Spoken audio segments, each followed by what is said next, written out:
Going into fuel business is very rewarding, and at the same time, it can be catastrophic. People see the outside, but there is a lot that is involved. Now, when you want to go into this business, a fuel business, that's the retail business that we're discussing today. There are different modes of being a dealer. Number one, you can decide to be, you can come to a company that is a station that is owned, then you operate it. That's company owned and dealer operated. Then the second option, you go and build your own station. You go into an understanding with the fuel marketing company. Then it's dealer owned and dealer operated.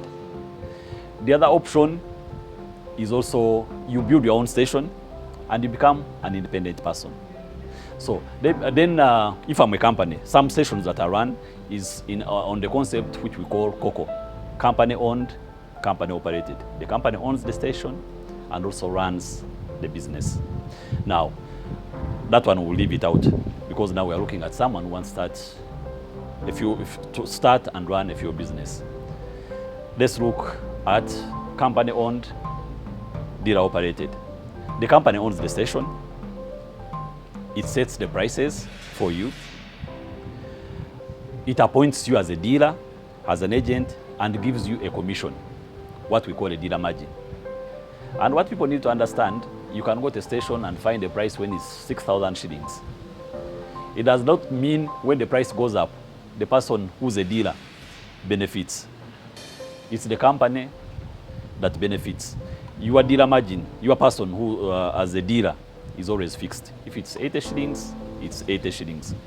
Then the other one, dealer owned, dealer operated. You have a franchise of a company. For example, company X, it comes and brands your station. You agree on margins. The margins are slightly better because the only thing that you're doing is you are paying for their brand. That is, the margins that you get are much higher because, and you are not you have an agreement that is not stringent and you cannot easily be fired. Then the other option that we have, you go buy your land, construct your own station, and have the name that you may choose. You may call it Dan Petrol Station. So those are some of the options that we do have. Now, I think, but all the options that we are looking at, when you decide to go into this fuel business, you must have time to run the fuel station. If you don't have time, I can assure you, the money you put in, you definitely lose all the money. Reason being, fuel is it's an easily convertible commodity. It can easily be converted into cash. Because, Charles, if you came to me and I gave you a jerrycan of petrol, or I pulled from my wallet and I gave you the money, it's almost the same thing because you turn a corner and said it. But let's put it in the same concept. If you came to me and said, Charles, I don't have money. I have 10 saucepans here. Go and sell them and get money. You'll be stuck with them. So because fuel is highly convertible into cash. And what people don't realize, it's like you bring everybody else and put them in the bank, and they are all touching money. So the supervision must be thorough, extremely thorough. Because I've seen guys who have started extremely small in my 21 years in this fuel industry and now have over 30, 50 stations. They're here in this country, examples. Then I know people who have said, let's start. He started big. He's built 5 stations at the same time and collapsed completely because you are not involved. You need thorough supervision to run fuel business. You cannot delegate. The delegation must be accountable in case you delegate. But nevertheless, you should continuously check. You should do spot checks and check all the time. you have a dream, but the dream must be backed by money. You can go and, for example, if you have your money, first of all, you go and identify, you do research, identify a piece of land. But again, as you are also identifying that, first look at the station within the vicinity. Are you going to look at volumes or the margins? And when you are lucky, you get both, volumes and margins. There are places, look at Chengera, station after station. Look at Banda, Bweyogerere, Chireka and beyond. Waise, Kawempe, Kagoma and beyond. You see station after station. But you ask yourself, how are they surviving? They survive because of the sheer volumes. So the margins are small, but you are getting volumes. But if you are lucky and get places, for example, if you see stations, actually it's a station on Wampeo Avenue or the ones on Kampala Road, you see or in Bunga in residential areas, because those people are not looking at, they are not looking at the ones in residential areas. They are micas. They are not so price sensitive. They are not price sensitive. Like on Chengera Road, Masaka Road, Bwaise, who are people who are driving these cars? These are people who hired. These are trucks, buses, taxis, who have to maximize on fuel so that they have more money, and because at the end of the day or over the weekend, they have to account to the owner of the state or the owner of the taxi or the truck of the vehicle and give him the money. So they try to squeeze. The prices are always down.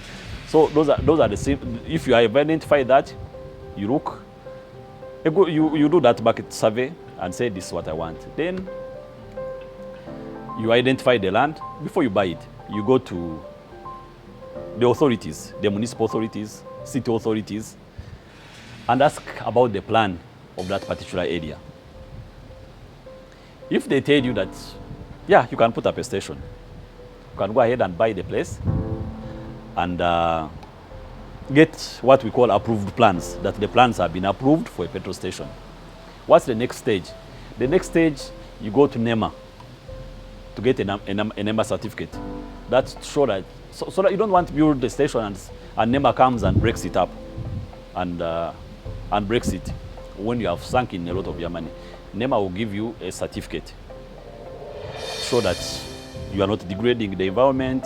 In case there is a spillage, it will be contained. It will not contaminate the water sources.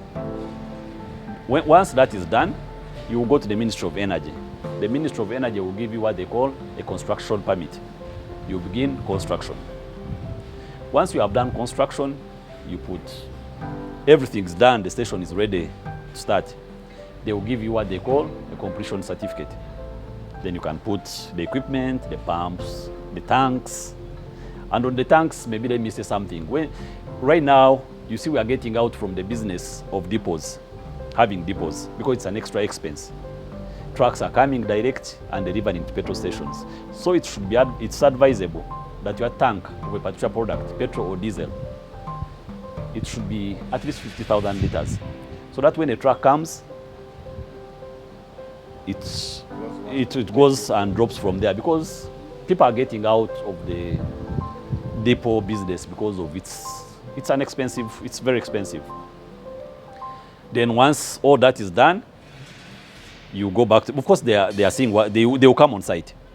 Theoretically, they should come on site. They come on site, and then you are given an operating license that lasts you 5 years. Then every 5 years, it's renewable. Yes, those are the stages that you have to go through. But of course, also when you're buying, there's a minimum standard, a minimum. You may say, how come someone is having a station in a very, very small plot, but you don't know what the future holds, because the rules are there. The frontage should be about 30 feet. At least there is that bare minimum. So those are the things that are necessary before you start a petrol station. Then once you start running the station, your supply source, who's going to supply you? The supply source. Do you have working capital?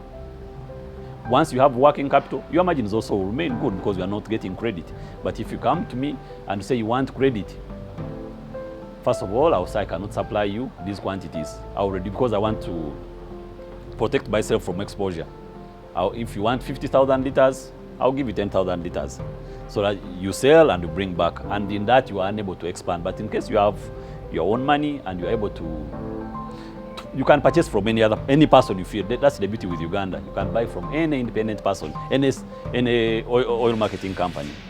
So you buy, you have that source of supply. But I've forgotten a very important aspect in all this. The staff is very, very vital. They need thorough training. They need thorough training including yourself as an investor, as an owner. Learn the very basics, even the cleaning the nozzle, serving the pumping, like us. Those are the things that we were trained in when we joined this industry 21 years ago. To dispense the fuel in a vehicle, to be able to clean the forecourt services that you need to do.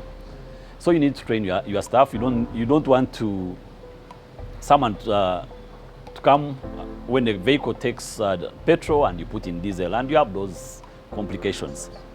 Yes. And the other thing that I will still also emphasize, yes, you train staff, these are human beings, and the payment also that in this industry remains, you work hard and it's not adequate. If someone is not stealing from you, they will try to steal from the customer. So that's why, and once what they call MPO, that someone has been given air, if your station is associated with that, or it's associated with spiking means putting kerosene in petrol, then you lose customers. So your supervision is very, very important. But with the advance of technology, these things are being addressed. You can check the fuel every morning to know that it has not been spiked. And there are other controls. Make sure you lock the tanks. You need total involvement. This business needs total involvement. In case you don't have time, do not do it. But again, you built something very beautiful and you failed to run it. There is always hope.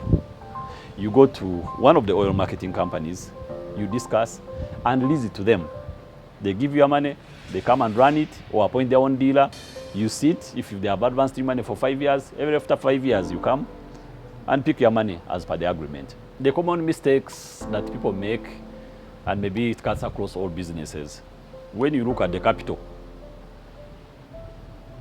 and you start eating the capital,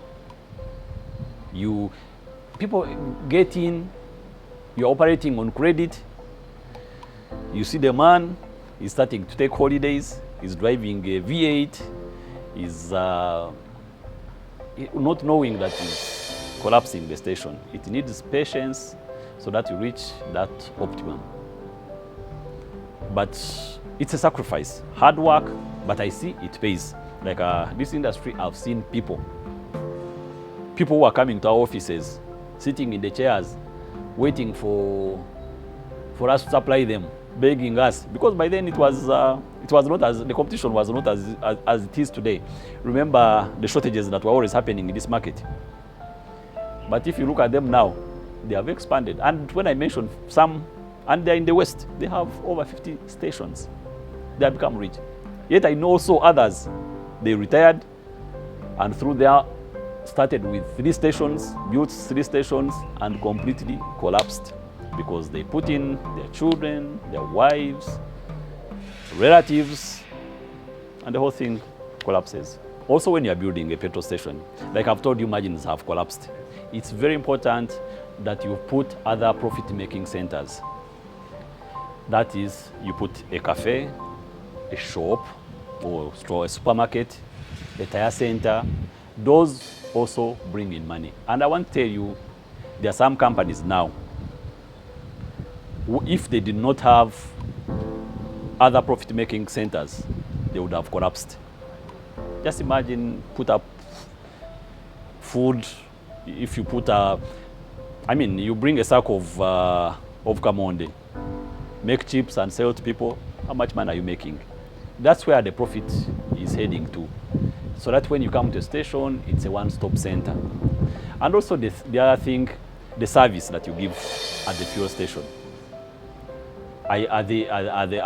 When I come to your station, do I get the feel that I've been served?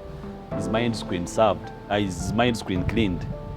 When I enter how is your housekeeping? Is the station clean? I want to ease myself. How are the toilets? Those are some of the things that you need to work on. That's what the involvement that I'm talking about. You may put up a very, very big investment, but as long as customer service is poor, you're heading nowhere.